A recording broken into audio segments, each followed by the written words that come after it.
I'm back! Hello.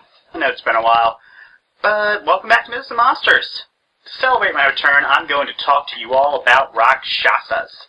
According to this, cunning masters of illusion, Rakshasas are cruel, intelligent humanoids that resemble tigers. Rakshasas enjoy luxury and seldom appear without a veil of illusion to disguise their feline forms.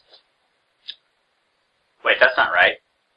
Rakshasas originate from Hindu lore. The word Rakshasa is often translated to the English word goblin, and the two fill a similar folkloric role.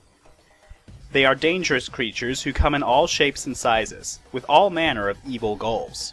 Often, the Rakshasas are conflated with the Asuras, or not gods, as creatures of evil. Despite this, not all Rakshasas are actually depicted as evil, just usually. And by that, I mean the most common Rakshasa myth claims that they haunt cemeteries, feed upon the flesh of men, and drink cow's blood. The males are referred to as Rakshasa, and the females as Rakshasi. Rakshasas possess the power of shapeshifting. They can take any form and any shape they wish, though of course certain Rakshasas tend to have their own favorite forms. For example, the most infamous Rakshasa, Ravana, took the form of a man with 10 heads. Of course, Rakshasas don't need to have a bunch of heads. In modern interpretations, they are often portrayed as people with tiger heads and backward hands.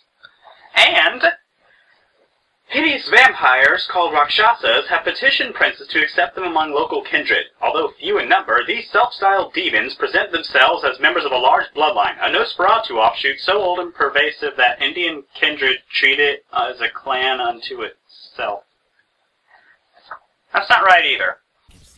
Ravana was the king of the Rakshasas, who ruled from their city of Lanka, and he appears as an antagonist in the Hindu epic, the Ramayana.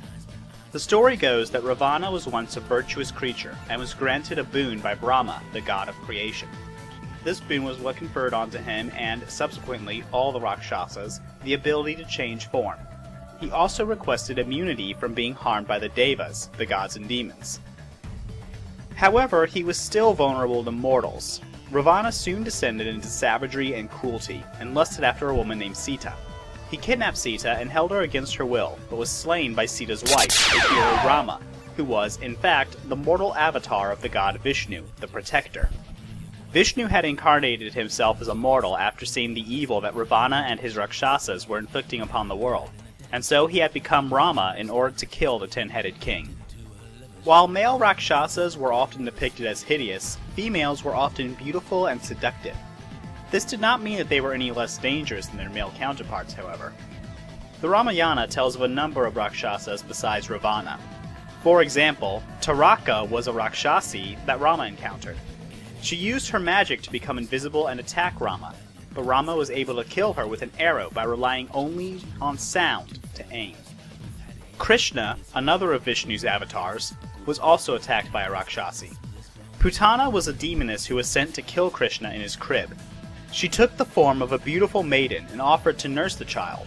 However, her milk was poisoned and would surely have killed any normal baby. Unfortunately for her, Krishna sucked the very life out of her. Yeah, that is one badass baby. According to some sources, the Rakshasas were created as nature spirits, while in others they descended from gods, and in others they came from Brahma's foot. As a result, Rakshasas are extremely varied creatures, depicted as both monsters and friends. This variation also occurs in Buddhist lore. And according to this, Rakshasas aren't mentioned at all. This is the only other RPG book I have. In some stories, the Rakshasas are creatures of evil, the sins of man incarnate, but are ultimately defeated by Buddha. This, of course, shows that through Buddha's teachings, one can overcome their own evils and find an inner peace. In other stories, instead of defeating the Rakshasas, Buddha conquers them in a different way, by teaching them. Buddha would convince them with his teachings and convert them into followers. According to the Lotus Sutra, 10 Rakshasis and the Mother of Demons vowed to protect those who teach Buddhism from persecution. If even demons can be persuaded by the Enlightened One, why not you? Ultimately, however, Rakshasas will be remembered as monsters. And why not? Every culture needs boogeymen. That primal fear of supernatural creatures lurking in the night simply appeals to some part of us. We use these monsters as tools to teach children not to commit certain actions.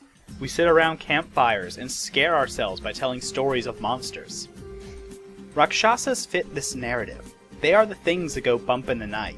They are our primal fears, the evils within ourselves that we don't want to acknowledge, so we project them onto something else. They are our shadows. I said before that Rakshasa is often translated as goblin, and I believe that's fairly accurate. Both have been solidified into a certain appearance by modern fantasy. I blame Dungeons & Dragons. But the old lore shows them as varied and dangerous creatures who haunt us, devour our children, and come in all shapes and sizes. It is perhaps our oldest fear. The fear that something we can't control or reason with, will come for us. It will take what we hold most dear. It will devour our flesh, and throughout the whole thing we will never quite be certain what it is that has taken us. But at the same time, we can't fear the monsters forever. We can't live our lives in terror and gloom. So we tell stories of heroes who stop these monsters, heroes who protect us from these monsters. And we think to ourselves, maybe, just maybe, when the monsters come for me, I can fight them off too. Cultures all across the world have boogeymen. The Rakshasas are merely the boogeymen that originated in India. They fill the roles of demons, goblins, tempters, and just good old-fashioned villains.